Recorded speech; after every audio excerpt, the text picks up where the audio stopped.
It's the story of what I call the 4 philanthropists in a village. The conquerors had come through, and they had taken all of the men, or many of the men who were warriors at the time, and they had placed them into this prisoner of war camp right in the village. And many of the villagers knew that their compatriots were imprisoned. And the first philanthropist was a person who had great wealth.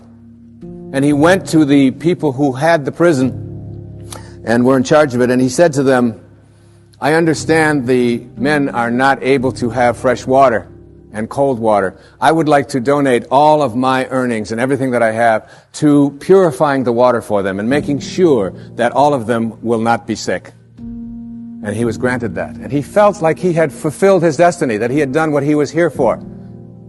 The second philanthropist discovered that the men were sleeping on rocks and that they were cold at night. They didn't have blankets. And he took all of his funds and he said to them, I would like to provide bedding and blankets for the people so that they will be comfortable when they sleep at night. And he was granted that right, and he donated his money for this purpose. And again, he felt that he was fulfilling his destiny. The third philanthropist discovered that the food that they were eating was inadequate. And so he said, I own a farm, and I'd like to grow all of my food, and I'd like to take this food to all of these prisoners. And he was granted that right. And all 3 of these great philanthropists in the village felt that they had really completed their mission for why they were here. But the 4th philanthropist was a saint. He was living not at ordinary human awareness, but at higher consciousness levels. And he went and he found out where the keys were.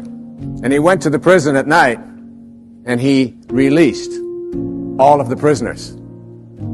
And this little metaphorical story really tells us that when we are living at ordinary human awareness, there's nothing wrong with those who are out there who can help us to suffer in comfort.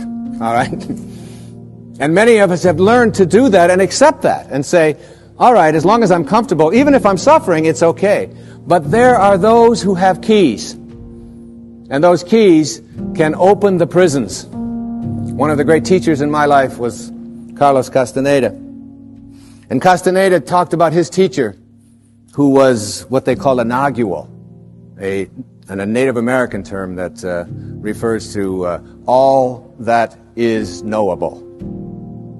And his teacher told him that your life is like being born into a room, a mansion, if you will, that has 1,000 rooms. But you're born into one room. And this one room is called daily human awareness. And the only way you can get out, we are taught, is to die. So we spend our lives in this mansion in one room, even though there's 999 other rooms. We don't know how to get out into those rooms unless we die. So we wait to die. And what his teacher told him is, I can teach you how to get out of the room of daily awareness and into the other 999 rooms. And if you stay with me and learn all that I have to give you, I can teach you how to get out of the house altogether without having to die. And what we have to do in order to get to that place where we can take the keys and unlock the self-imposed prisons, or the prisons that we have given ourselves on the basis of what we have come to believe is our limitations, what we can and can't do. We have to let go of that. And I call it rewriting our agreement with reality. We literally have to make a whole new contract with what it is that I perceive to be what is possible for me.